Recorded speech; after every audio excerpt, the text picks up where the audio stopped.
Marc Grosjean, on a terminé la première moitié du championnat à la quatrième place et on achève le championnat à la quatrième place, mais entre les deux, on a un peu passé par toutes les couleurs. Alors, comment expliquez-vous ça? Je l'expliquerai très facilement. Tout d'abord, première constatation, nous avons joué notre premier championnat match aller-retour. Nous étions quatrième à l'issue de ce premier championnat. Et à l'issue du deuxième championnat, nous sommes de nouveau quatrième, donc sur l'ensemble de la compétition quatrième. Je mettrai d'abord en exergue la régularité de l'équipe et donc signaler que c'est une performance extraordinaire. Nous avons un autre exemple avec le LIRS qui, lui, termine premier du championnat 1 plus 2, mais malheureusement pour lui, n'a pas gagné de tranche et ne peut monter. Donc, régularité intéressante et assez exceptionnelle tout au long de ce championnat. Bien évidemment, à l'intérieur, durant ce premier championnat, comme durant un peu moins dans le deuxième, nous avons connu des périodes un peu tumultueuses avec du haut et du bas. Très facile à expliquer. Prenons l'exemple de Massengo. Dans pas mal de clubs de D1, j'ai un exemple précis avec Dossé au Standard. Quand j'entends les commentaires et je lis les commentaires sur les performances du joueur, on a mis en évidence le fait qu'il se soit absenté régulièrement. Et on trouve normal et on explique que ses performances au niveau du club n'ont pas été celles de la saison dernière. Ici à l'Union, nous avons eu Jordan qui a fait beaucoup de déplacements vers le Congo pour son équipe nationale. Et qu'est-ce qu'on a remarqué? C'est qu'il a fait une préparation exceptionnelle et puis progressivement, son niveau est sérieusement tombé au niveau du club, si ce n'est même des absences, des blessures en revenant de ces matchs de Cannes. Donc on peut dire que là, on a un élément important pour un club comme l'Union Saint-Gilloise, et il vient de le prouver tout au long de cette année 2017, un élément important qui n'a pas été d'un apport intéressant pour le club.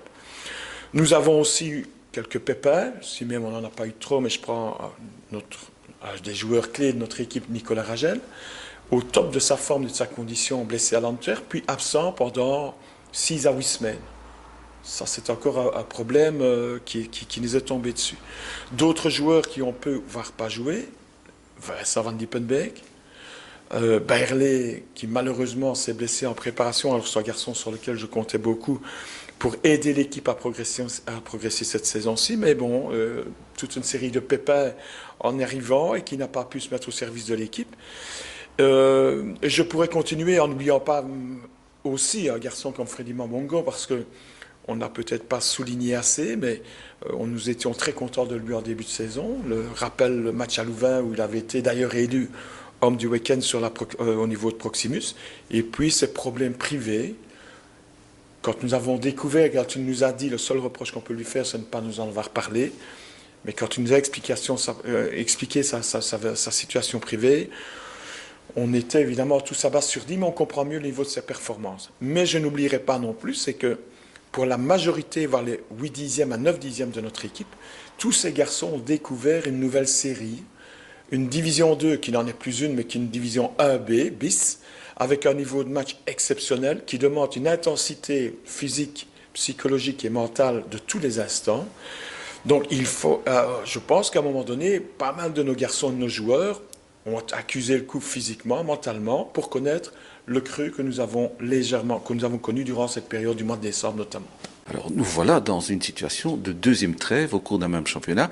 Je suppose que pour vous, c'est totalement inédit comme contexte. Absolument, c'est la première fois donc que nous nous trouvons dans telle situation. D'une part, terminer un championnat au mois de février, ça n'est jamais arrivé. Maintenant, un break de plus ou moins un mois, certainement un mois, c'est pratiquement comme si nous étions en début de saison en phase de préparation. Donc c'est tout à fait exceptionnel, comme ce championnat de D1B l'a été, c'est une nouveauté sur nouveauté. Je dirais que c'est très intéressant parce qu'on doit s'adapter, on doit chercher, c'est une nouvelle méthode, une nouvelle manière de travailler. Donc c'est très agréable parce que c'est continuellement de la découverte en essayant de bien faire les choses. En parlant de découverte, vous évoquez la D1B, maintenant c'est la D1, c'est encore une dimension au-dessus. En quelques mois, c'est quand même assez extraordinaire. Mais on est là, je pense, dans un contexte de bonus. Absolument, totalement. Et ce bonus, justement, nous devons essayer de l'exploiter en retirer le maximum de bénéfices à tout niveau dans le club, mais sportivement certainement. Je pense que ça doit nous servir de préparation déjà de la saison prochaine, 2017-2018. Parce que nous allons, les joueurs, et je pense notamment spécialement les joueurs qui viennent de Division 3 et un garçon comme Morène par exemple qui vient d'encore bien plus bas, on va découvrir d'autres environnements, d'autres niveaux d'équipe. Parce que quand on voit la difficulté du championnat de D1 et se classer en ordre utile pour les 6 premières places, donc on va tomber contre de grosses équipes qui vont passer à travers.